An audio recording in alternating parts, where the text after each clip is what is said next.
Set. Hello, everybody. Sorry we're a little bit late. I was in another meeting. I was just telling Fran, and I don't know if it picked it up, but I had a different set of earbuds in, and so I had to flip those out really fast, put these in, connect with Fran, press go live, and here we are. So, and we are here. We are here. It's so good forever. To see. I know it does. It seems like when we miss one episode with each other, that it's so much time that passes, even though it's not a ton of time. But so how was your vacation last week? Oh my goodness gracious. I'm still recovering, I think. You know that you need a vacation from a vacation? Uh-huh. Actually, the vacation part of it was very, very good. Good. It was so full of rest. And awesome. Yet I did a lot of things, but I was refreshed and refueled. And then I went to a conference, and that was very jam-packed. And it was good, and it was filling, but it was draining physically, emotionally, and mentally. Yeah. And some of those I've had that experience like, as well. Yep. So that's kind of where I am. How about you? All right. Well, I've had a pretty busy few weeks. I got a situation with the school district still going on. So hopefully that turns out for the best for everyone. And yeah, just we're gearing up for vacation. We will be on vacation the first week of July. But I still plan on doing this. So cool. Yes, you're going to be remote, I remember. Yes. Yeah, I will do my best. The first weekend, we will be going for a family reunion. And then the next weekend, I will be going to a conference.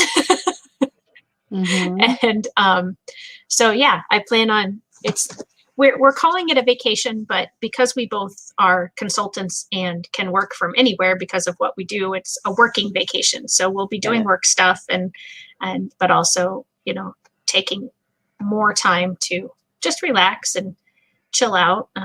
Kevin has looked up some areas that there might be some hiking trails and some nature preserves.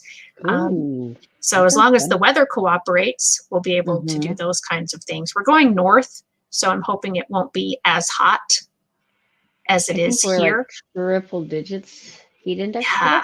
Yeah. And I'm not even sure if it's just the heat index or if it's supposed to be our actual. Yeah, I think we're a digit less for our high temperature than triple digits. So sorry about that. That's what I was trying to do was find my volume and turn my volume down, because I've had phone calls today that I wanted to make sure to catch and had my volume up. So got it.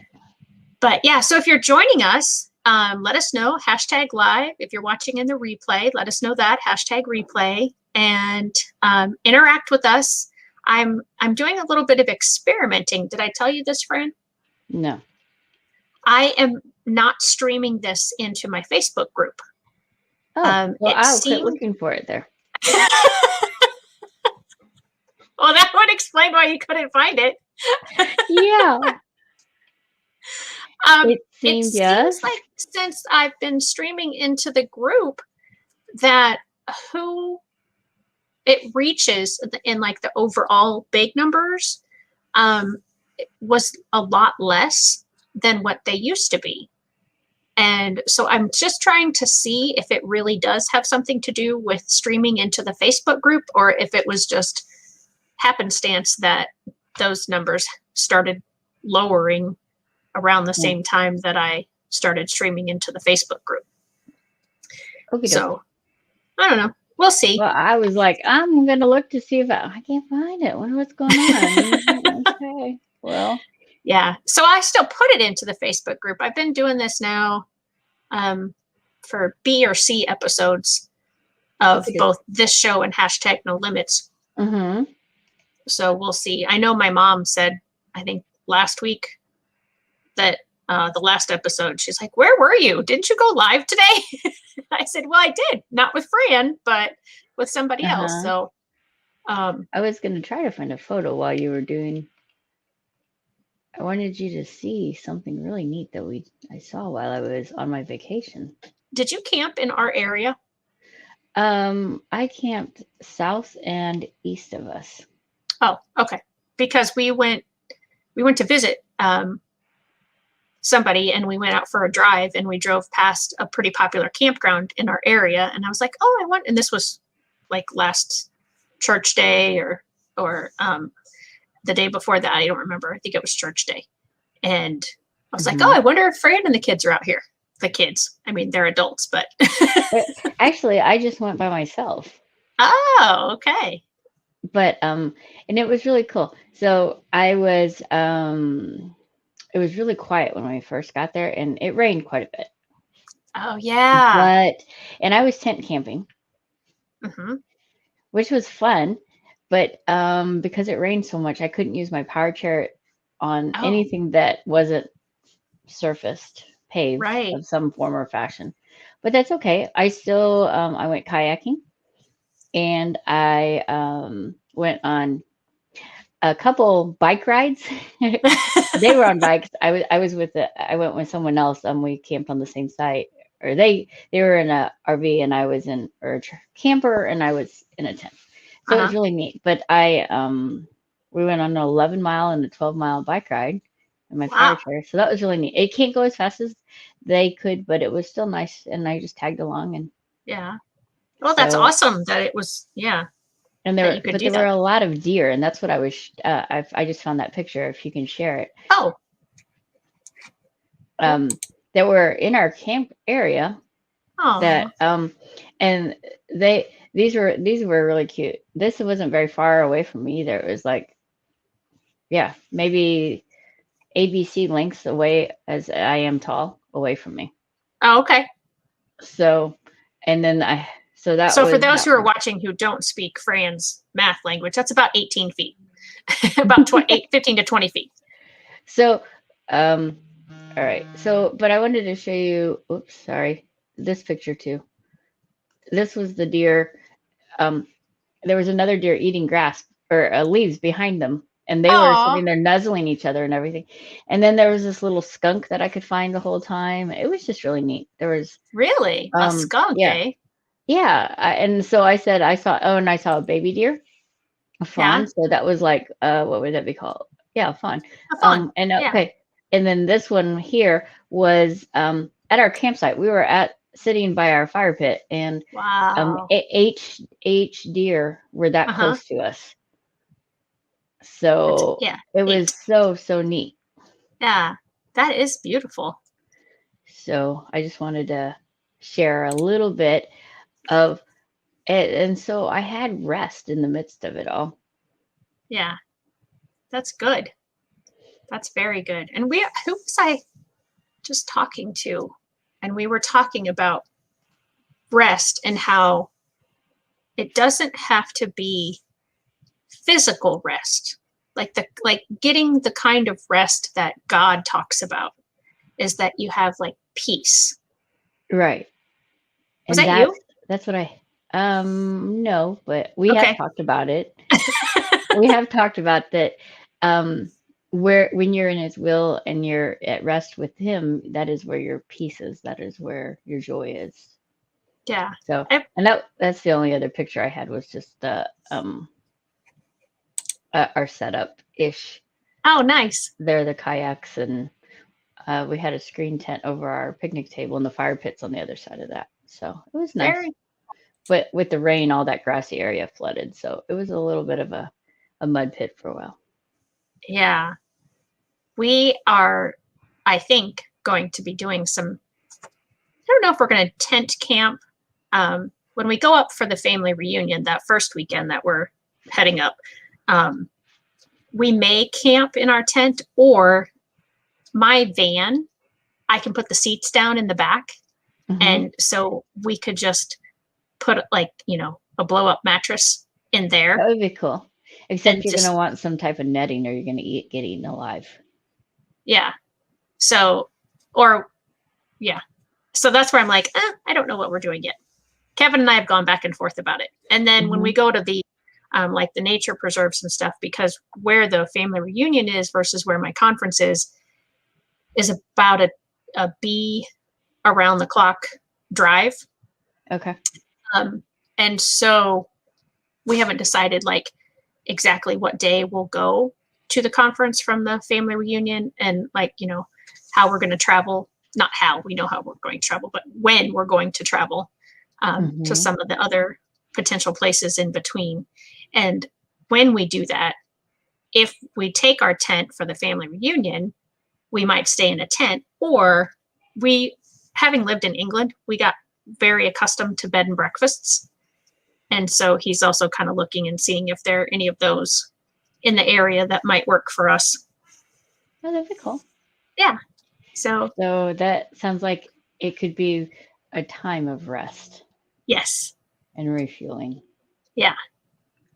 Yeah. It will be strange because I have not been away from my home that long ever. Maybe not ever, Really? but for a really, really long time. Mm-hmm. Yeah, because it's going to be, let's see, it's going to be L days. So like 12, maybe even 13 L and maybe even M days, because since we're driving, I'm wanting to do an activity on the final day of the conference. And depending on if we get that activity in and when that activity is over, if we'll start driving back that night or if we'll wait until the next day. Okay. So, yeah, so that's a full church day to church day plus that we're going to be gone. and I really can't think. And Violet will only be with us the first weekend. So I haven't been away from her. So then she'll be going back? Yeah. Okay. Yep. Awesome. So yeah, I haven't been away from her that long. Haven't been away from Jonas that long. I was going to say, no, I didn't think he was going, right? No, he is not going. So the first weekend he'll be watched by a friend of ours who absolutely adores him and spoils him just as much, if not more, than we do. And but yeah, then when Violet comes home, then she'll pick him up and he'll be here with her for the rest of the time. So yeah, that will be a very the whole thing will be strange, just being away that long, Violet driving back by herself for it's several around the clocks that she has to drive by herself. Yeah. So do you find yourself feeling almost anxious in some ways about trying to plan all this, or think of the eventualities, or are you just kind of like go with the flow, or how are you in this?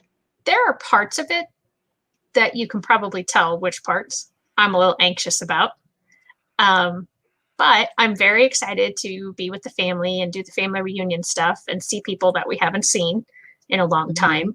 And I'm really excited to be going to my conference because it's with all the other master IEP coaches. Cool. And so when I'm with them, I feel like I'm with my tribe. Like we all speak the same language and we all have basically the same goals. And they're just a wonderful group of people. And so I'm looking forward to the bookend parts of the time away. And I mean, I'm really looking forward to just, Kevin and I being able to just take our time and do this or do that and not have to worry about being anywhere specifically or, I mean, like I said, we'll both be doing business stuff as needed, but that's not going to be the priority like normal. Okay. So, yeah, but it's Violet coming back by herself that makes me anxious. And it's how Jonas is going to react that makes me anxious. I think you'll be pleasantly surprised by both. I hope so. And the Lord says, don't worry, he's got everybody in the palm of his hand. That's true. And that's where I'm putting my trust is, okay, Lord, whatever is supposed to happen is going to happen. And, I've already been praying about it. So Okay. it'll be good. So you sent me a picture of you and Bubbie. Yes. So that's why I thought he had been camping with you. No, he struggled greatly while I was gone because I was gone and there was no way he could see me. Right. And there's a lot going on within the agency where he lives. Okay.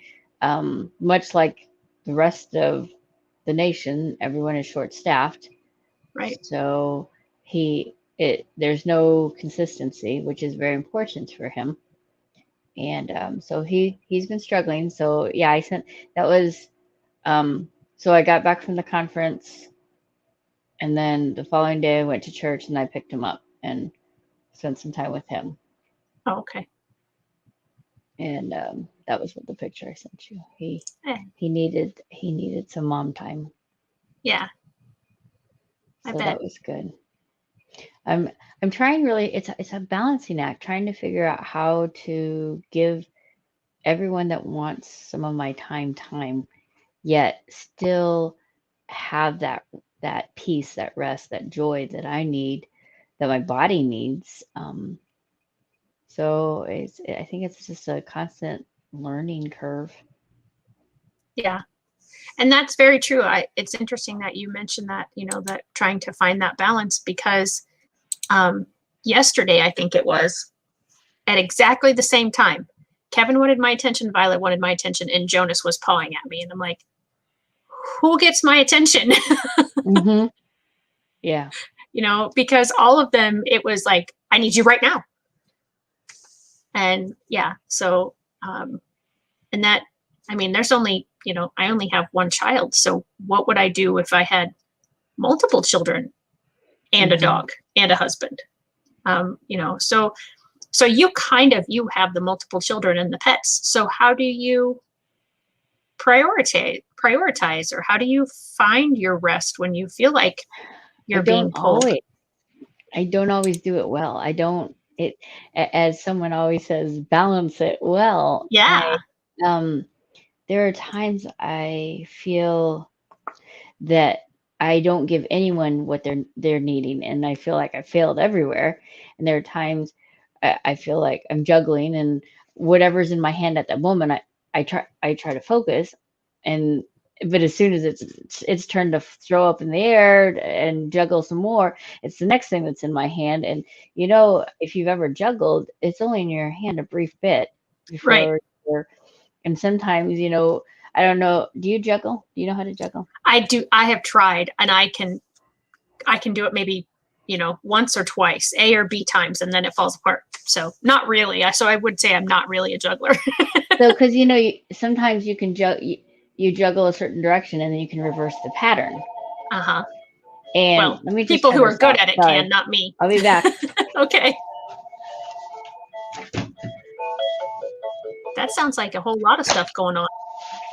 Yeah, I thought I turned it off, but I don't know. Sorry. That's okay. But oh my so goodness. You can juggle one direction, and so you can juggle another, but so not only do you have to figure out how you're juggling, you have to decide in which direction, and then what you're going to focus. But technically, the key to juggling is you're not truly looking at what's in your hand. You're looking at the next thing. Right. So then, are you truly giving focus to the thing that is in your hand? So, I chose while I was gone. I'm gonna go back a little bit. While I was camping, I had purposed that from the time I woke up till the time everyone got going for the day was the time I was going to spend with the Lord and just trying to seek His will for my life, the direction in which He was desiring me to go, and the areas in which I need to change and I need to grow, things I need to let go of. And it was such a great, sweet time. And I realized then that I don't need to juggle. I shouldn't be juggling. I should just be focusing on the thing at hand and allowing the Lord to lead to that next step. Right. And it was like, well, that doesn't really fit with how I've lived most of my life.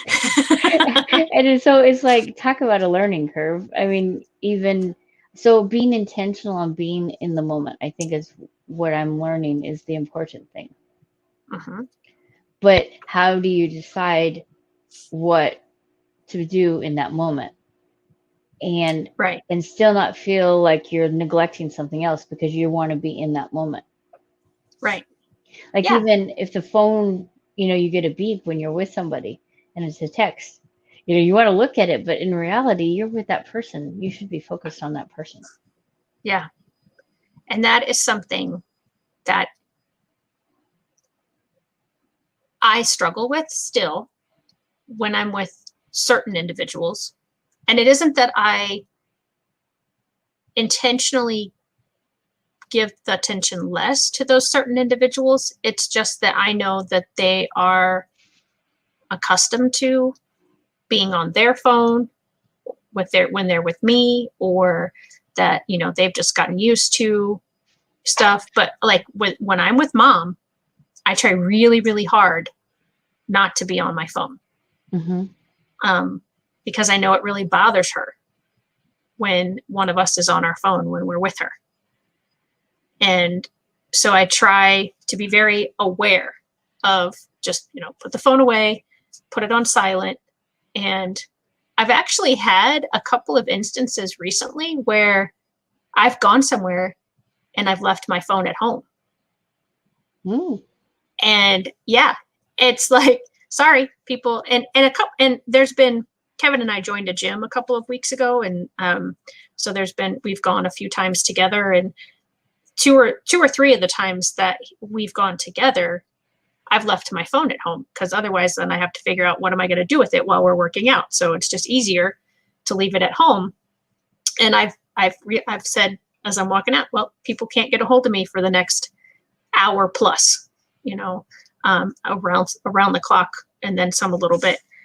But the two times that I unintentionally left it at home, I was like, oh my gosh, well, how am I going to make this phone call? Because I have a bad habit of making phone calls to make appointments and things while I'm driving, because then it's like, oh, I'm multitasking. I'm on my way somewhere, but I can also make this call because of the Bluetooth in my car, and it'll be fine. So that was, those unintentional times were like almost nerve-wracking, Mm-hmm. because I didn't have it. But it did give me opportunity to just, okay, Lord, it's just you and me. Mm-hmm. and the radio, because I tend to listen to praise music or worship, or like, the Christian radio stations in our area when I'm driving somewhere. So I use those opportunities as, okay, I guess I was supposed to have a rest time, because I think you're right. I think that phone causes a lot of people not to be able to rest most of the time. Yeah. Where was it? Oh, well, like, even as you were sharing that you'd left your phone, I was thinking, so when we went kayaking, my phone is water resistant and it actually can fall in the water up to a certain depth, but the lake was much deeper than that. And also, it's not going to float back up. So Right. I didn't want to chance it. And I didn't have anywhere to put it safely. I didn't have like something to wear on my neck. So I chose not to take it with me.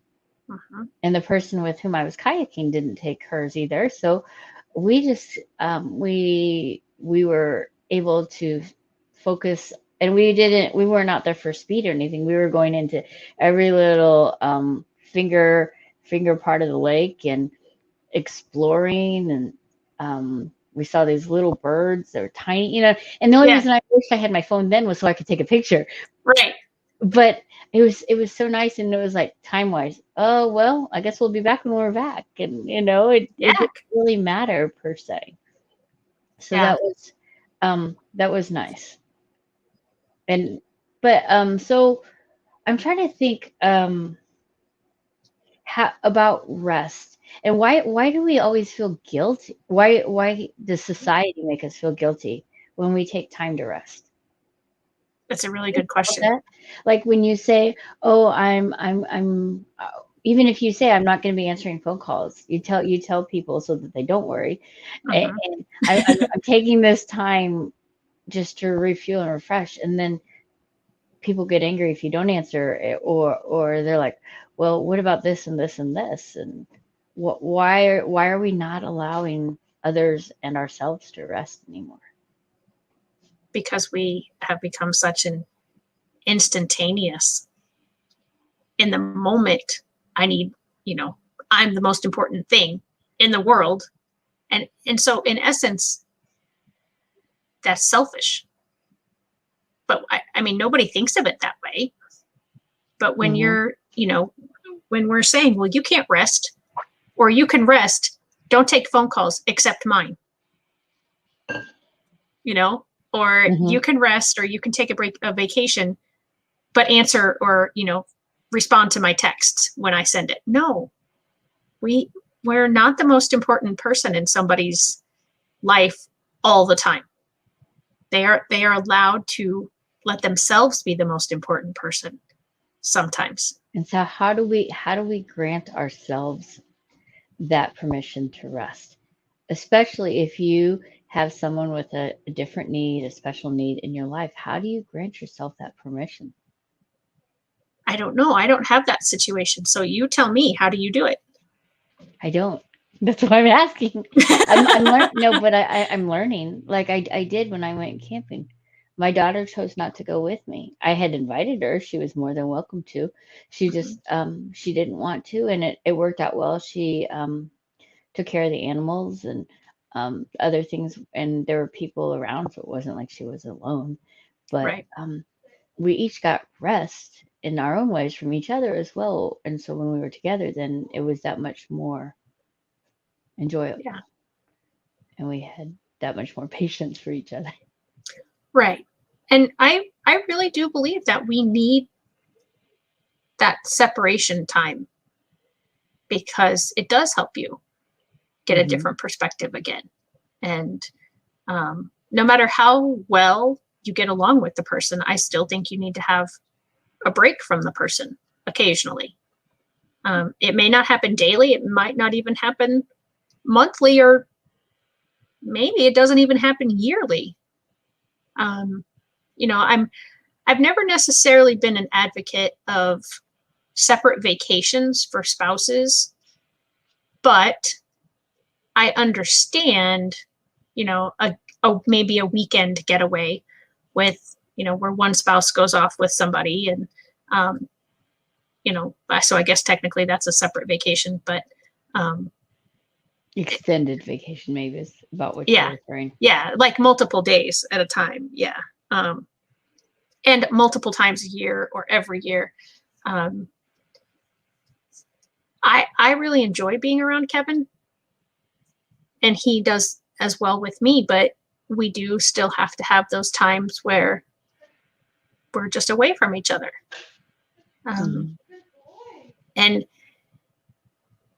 I we have to be, and I don't want to call us selfish, because we need it really is a need for our Hmm. bodies and our brains and our emotions to take a break. Right.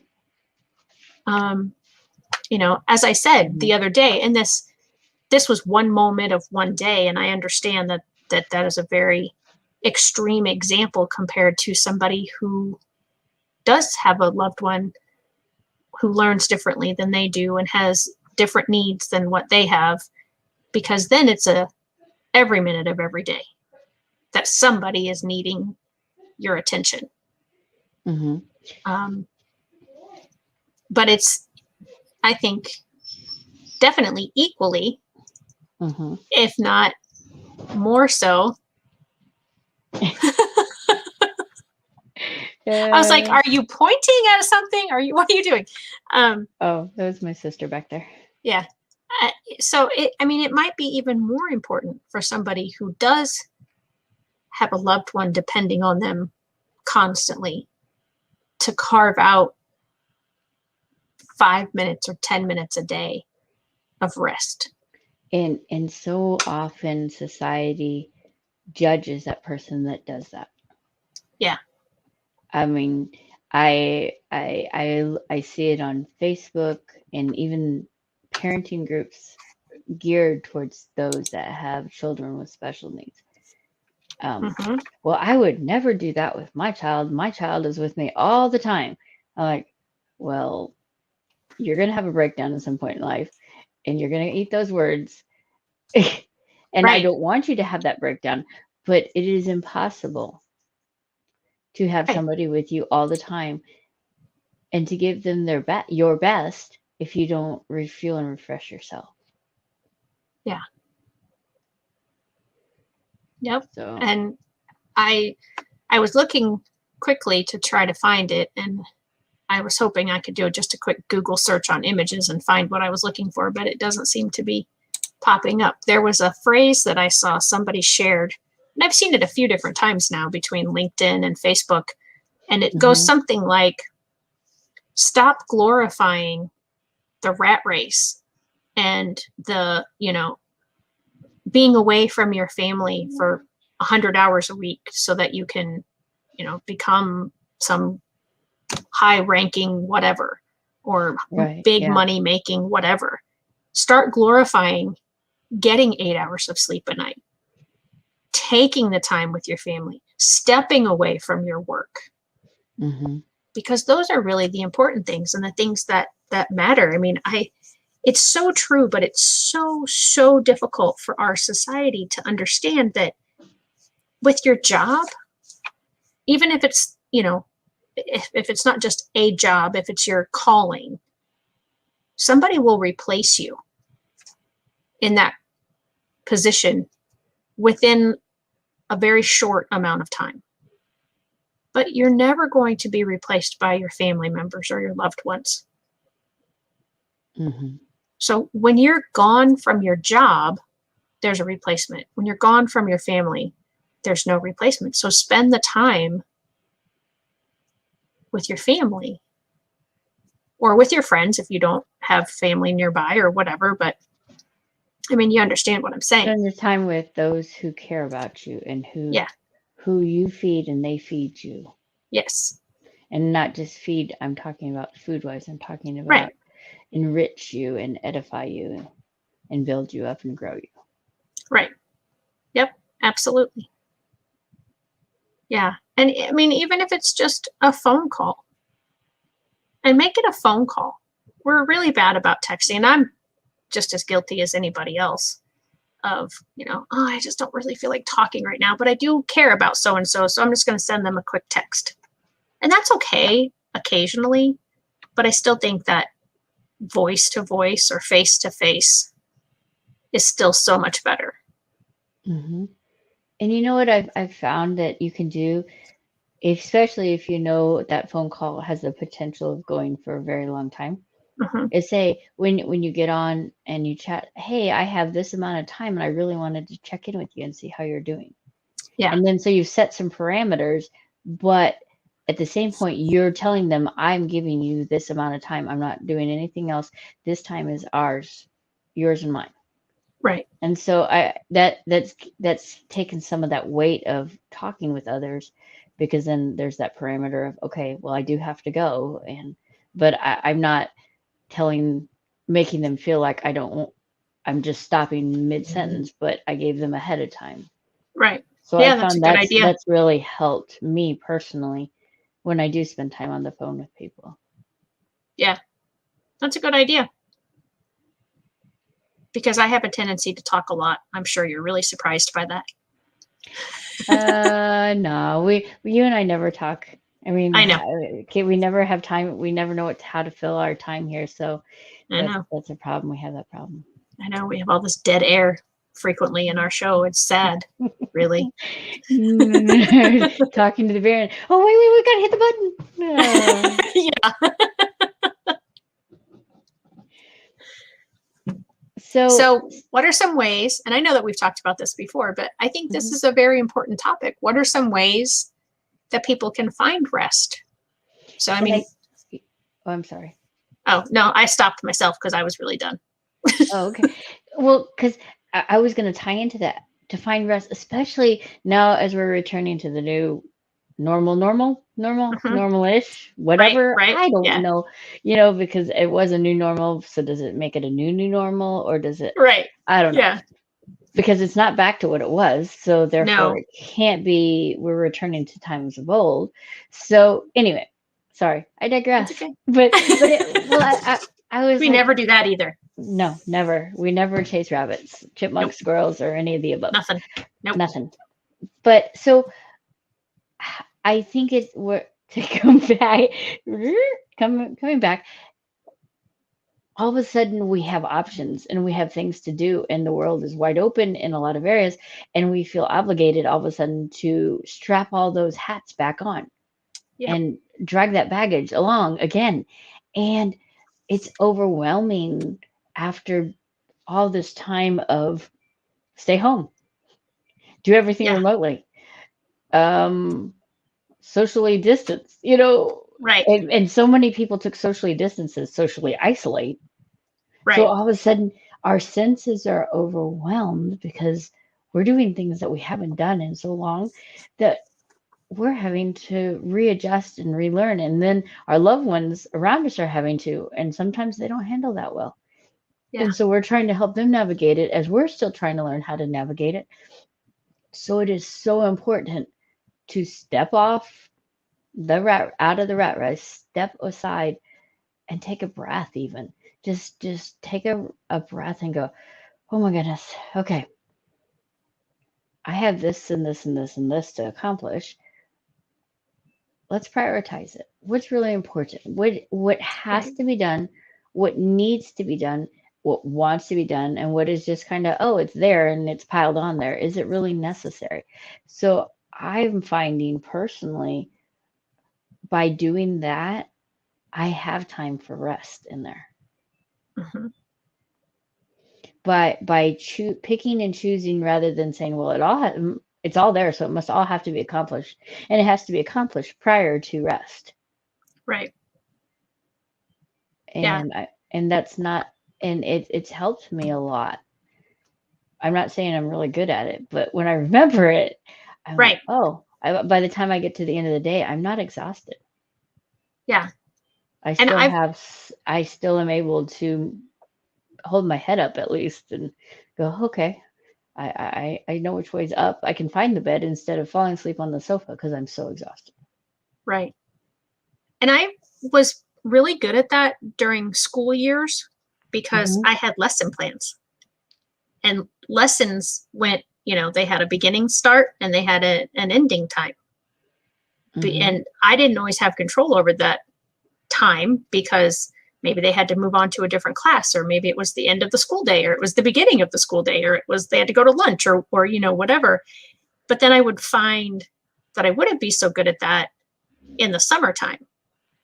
And so Hmm. many years ago, I made lesson plans for my days during the summer. Ah. And then when I started running my business, hi, Jill, thanks for joining us. When I started running my business, Hey, Jill. at first Hmm. I was kind of all over the place, and I was feeling like you talked about, where you were Hmm. like, you couldn't find the bed because you were so exhausted, you just fell asleep on the couch. But then this past year, I had monthly um, meetings that I wanted to attend that were networking meetings. And then I Hmm. had, things that I wanted to accomplish during each of my days. And then I picked up some students to tutor. So I wanted to make sure, that I had them scheduled in and didn't schedule anything else at their times. And so I went back to using the lesson plans. And Hmm. I actually scheduled blocks during the week.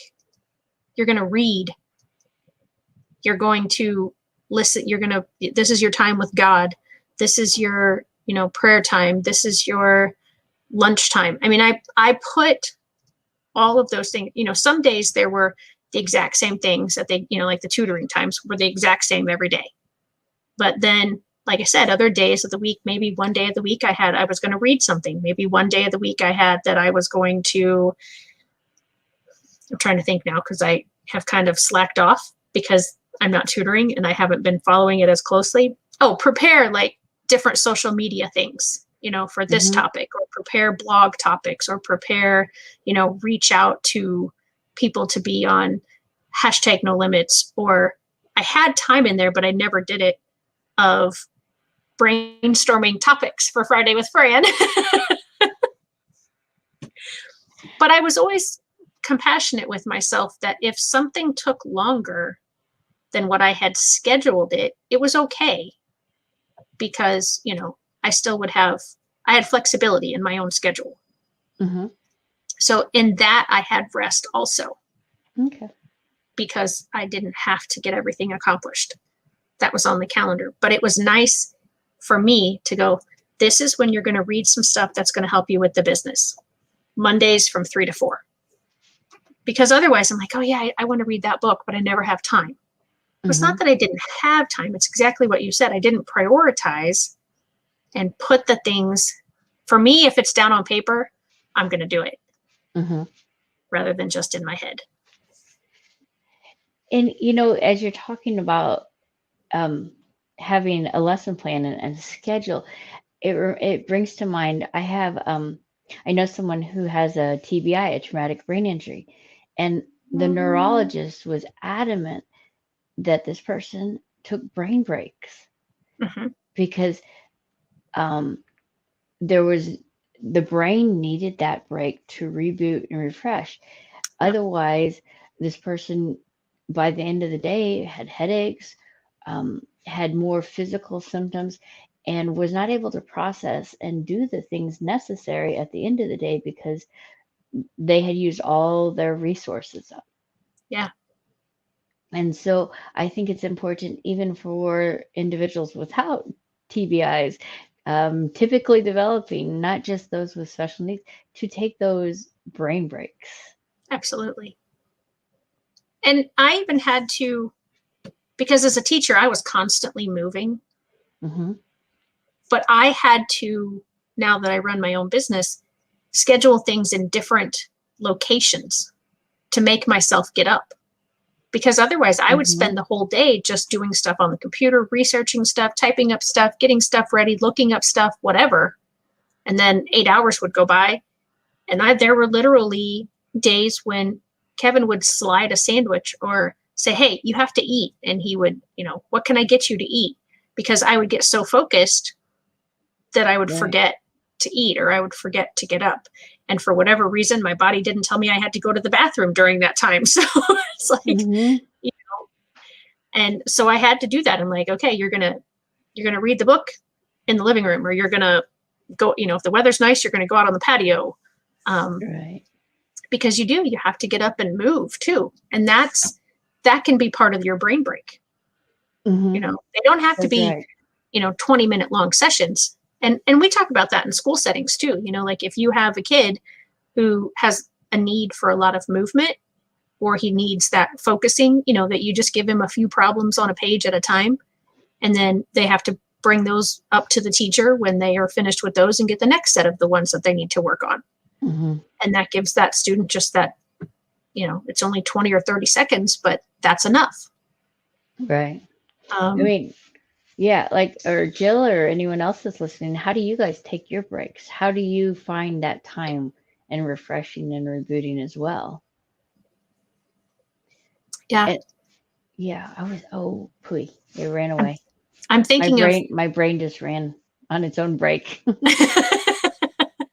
Well, when you mentioned the person that you knew who had the traumatic brain injury, that made me think about my nieces. I have 2 nieces who have had the one very severe concussion and the other one a severe concussion.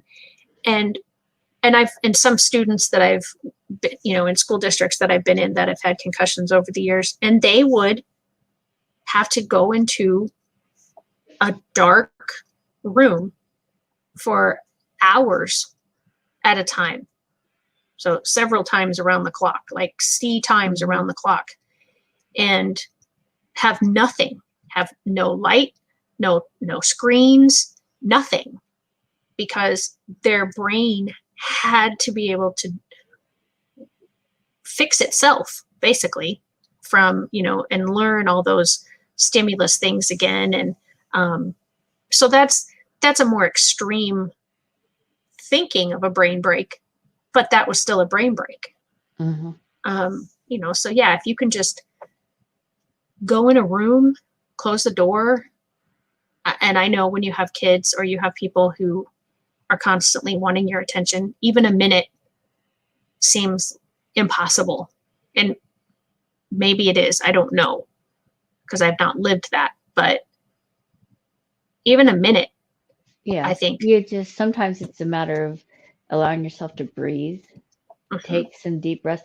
I'm getting some therapy for something right now, and I've discovered that, or it was pointed out to me, I don't ever allow my back to rest. I don't use a backrest. If there's like the back of my wheelchair, I don't lean against it. I'm constantly sitting up. Even in bed, I don't. Even with the hospital bed, I don't use it. I sit up in it. I may tilt it up, but then I scoot further forward, so I'm not leaning back. That's interesting. So my body never has a chance to rest. Right. I mean, literally. My daughter just hollered, "Whose fault is that?" Good job, Allie. Shelley says, "Good job." But I take meds different times because they have to be spaced apart. Right.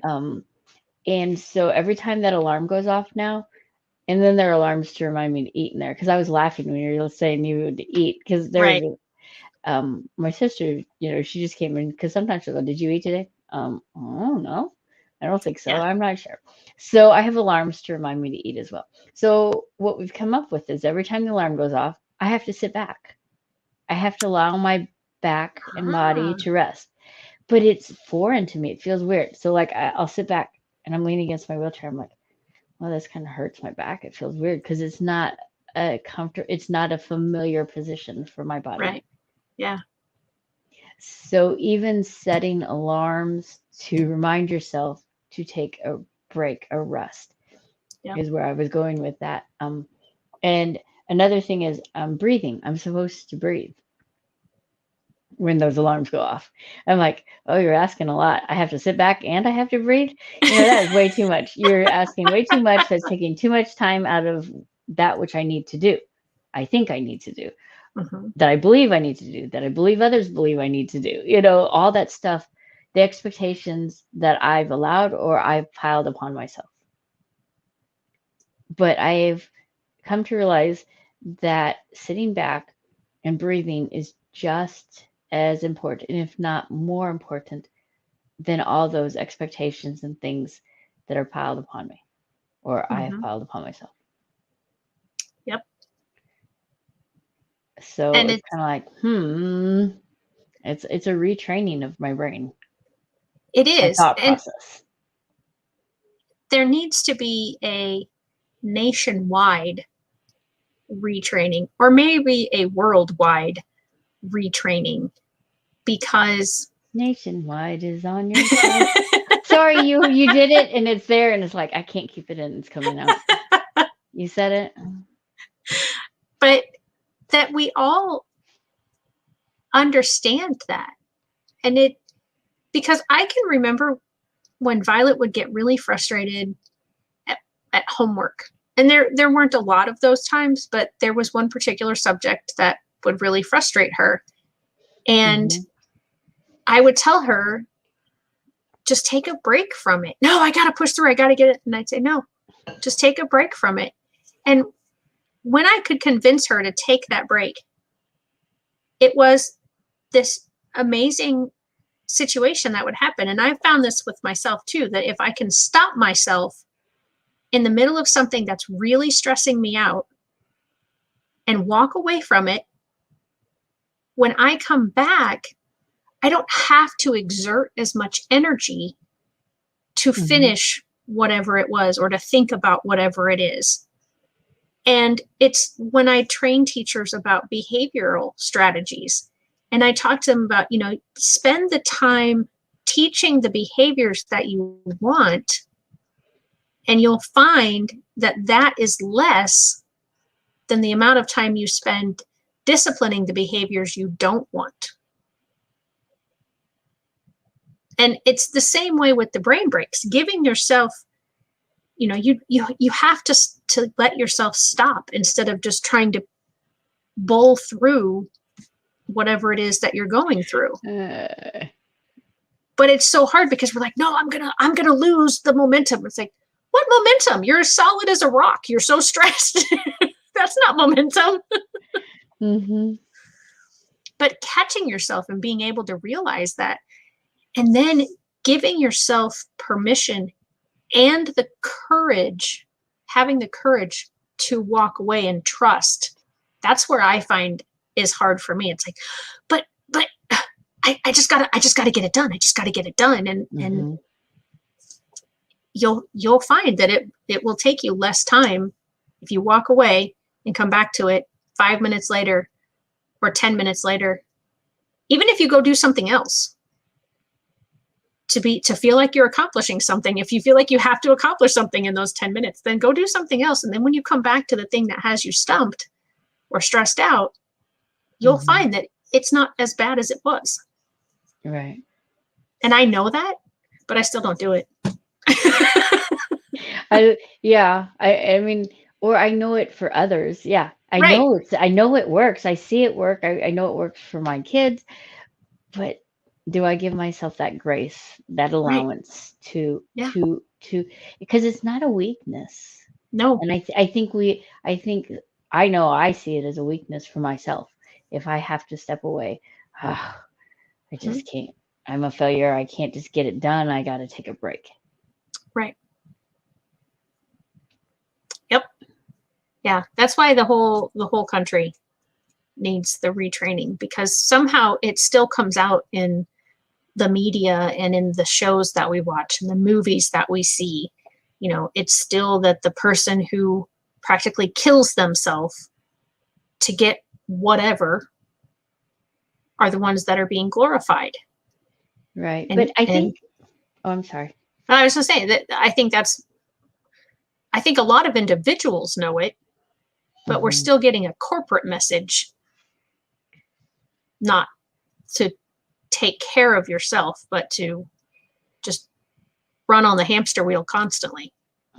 But I was thinking, though, as you're going with corporate, there are some tech companies, though, that it shows that they have game rooms and they have nap pods and things like that, because they know the importance of allowing their employees to get those breaks, because it increases productivity and creativity and innovation by allowing them to have those breaks.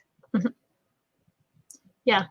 But unfortunately, those companies aren't the ones making the movies and the shows and the running the news and whatever else, that the magazines that, give us the stories about, oh, this person never stopped and look how great they are, or look what they've accomplished or whatever. And, we need to start having movies about the average person.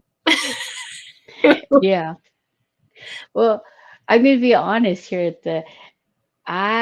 Today, my body is really, really hurting. Yeah. And I knew that I wanted to do Friday with Fran, and I really didn't want to do it from my bed. So I made myself take a break until time with Friday with Fran. Yeah. Because I knew that was about all I had in my body today. And I was like, oh, I'm such a failure. I had this and this and this and this to do today, and all I'm going to accomplish is the Friday with Fran, and the rest of it is still sitting there. And I was like, no, it's okay.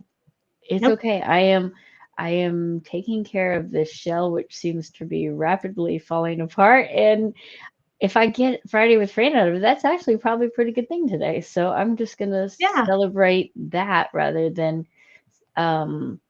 despair over the list of what I had hoped to accomplish. Well, and asking the Lord, what do you want me to accomplish today?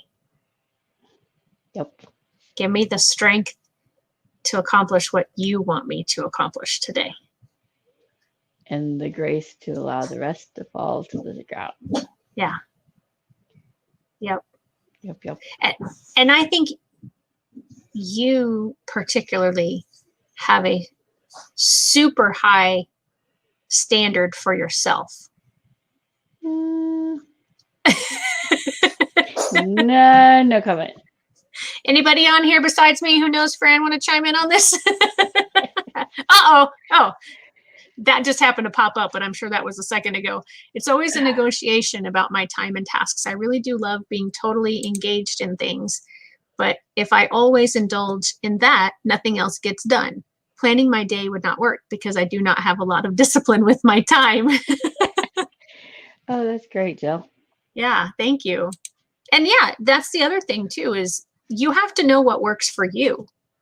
You know, for me, that helps me to block those things out. I used to think I could do it without doing that, but I found that I'm much more able to accomplish things when I have them on a piece of paper and say, get these things done today.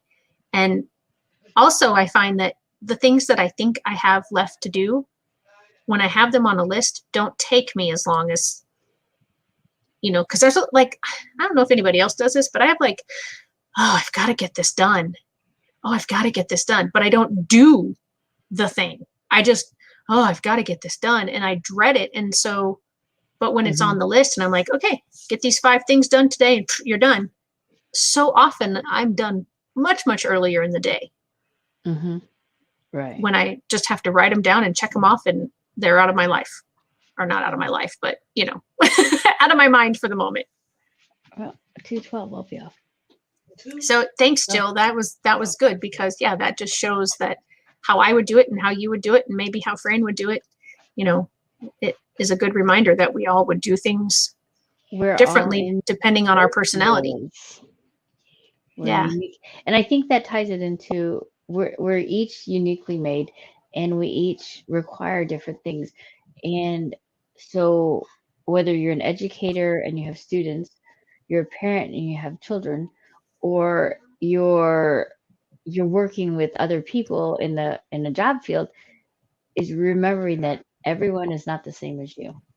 Everyone does not learn the same, do the same, hear the same, believe the same, think the same.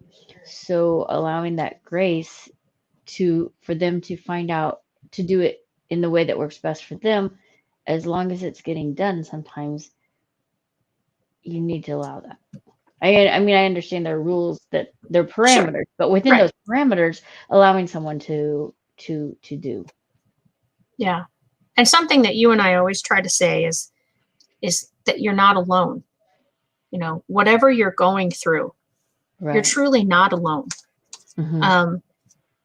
And you might have to put your pride aside and ask for help from somebody. And I don't understand it completely, but I understand that especially if you have a child or even an adult person in your life who has special needs, that it is difficult to let someone else come in and stay with that person for even a few minutes, because that requires an enormous amount of trust. But there are people probably in your life, I can't guarantee that there's somebody in everybody's life, but that want to help. So, you know, give them that opportunity sometimes. Maybe have them, you know, if you're worried about leaving your person that you love with somebody else, then maybe do it in such a way where it's a slow process of, okay, I'm going to just be in the other room of my house and you be here with my loved one for 10 minutes, just so I can have 10 minutes by myself. So you're still right there if something were to happen. And maybe you eventually build up to where you get, you know, you can leave the house for a little bit of time. But speaking of time, our time is up. Oh, okay. So remember, give yourself grace. You're not alone. And it's okay to rest. Yep.